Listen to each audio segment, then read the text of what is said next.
thank you, Sandra, and good evening, everyone, and thank you all for coming. The Battle of the Plains of Abraham is the most important event in Canadian military history. It's an appalling tragedy that destroyed a Canada that had existed for over a century and a half. But it's also a nation-building event that helped to create the 21st century Canada that we live in today. Without the Battle of the Plains of Abraham, Canada as we know it today might not exist. This makes it an event that can be very difficult for Canadians to deal with, but it's not something we can ignore. 250 years later, we're still living with the consequences. So speaking as a historian for an event that is this important and this sensitive, I think it's worthwhile to try to understand exactly what happened on the Plains of Abraham on the morning of 13 September 1759. We're going to try that this evening by walking over the battlefield and talking about what happened. We can't do this literally because we're not there and the battlefield doesn't exist. Since 1759, Quebec City has expanded westward across the battlefield. Landfill has obliterated the former shoreline of the St. Lawrence River, and even the National Battlefields Park has been heavily landscaped. The only things left that look pretty much the way they did in 1759 are the cliffs along the St. Lawrence. Most of the battlefield actually looks like this, which is a good thing, since Quebec is a great city. But not so good if you want to see what the soldiers of Wolfe and Montcalm saw on the morning of 13 September. That doesn't matter to us, though, because we're going to use the paintings of the battlefield by 19th century artists. Most of these artists were British soldiers. Here's one of them, this little guy, sitting at the edge of the cliff on the Plains of Abraham, sketching away. Before the invention of the camera, sketching and painting were practical military skills. If you were out scouting, say, and you wanted to show someone else what a hill looked like, you had to be able to draw it. And if your regiment is posted to Canada, and you end up surrounded by spectacular scenery, you can't run around with a digital camera taking high-res photographs of leaves in the fall. You have to paint them. And some of these artists just happen to paint some of the most crucial terrain in Canadian military history. And when the city rolled over that terrain, their paintings remained.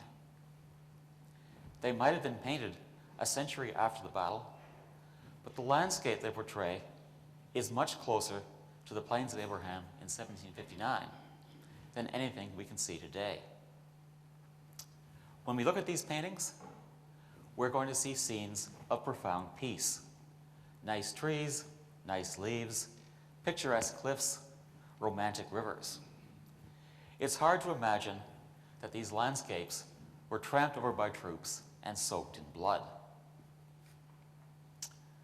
When James Wolfe came to Quebec in 1759, he arrived in June, and it took him until September to decide to land at the Anse au Foulon.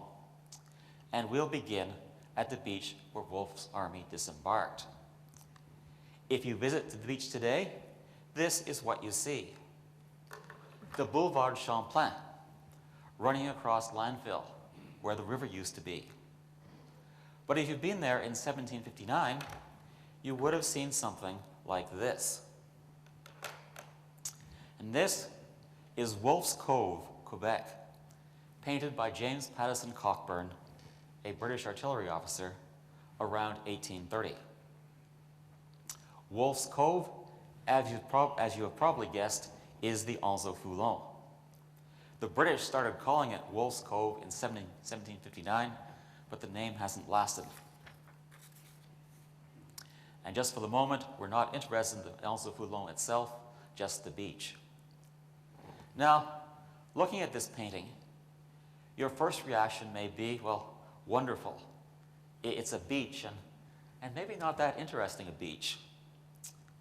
It may be that you have to be a military historian to love this painting. But there are three great beaches in Canadian military history: at Dieppe, at Normandy, and at the Anse-au-Foulon.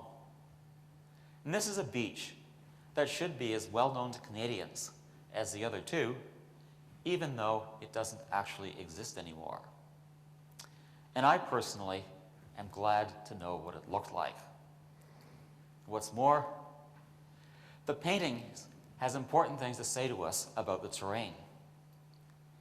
If he was going to attack Quebec, Wolfe didn't just need to find a way up the cliffs. He needed a place where he could land thousands of troops in a very short time. And as you can see, at the Anse-au-Foulon, there is a good level beach, very suitable for small boats. For an army landing in the dark, it was just about perfect. In the early morning of 13 September 1759, 8 landing craft carrying Wolfe's advance guard of 400 light infantry, and at the time light infantry were elite troops used for special operations, landed just downstream from this part of the beach. One officer, William Delaune, checked the time. 2 years later, he wrote that at 7 minutes past 4 o'clock, the advance party landed at Anse-au-Foulon.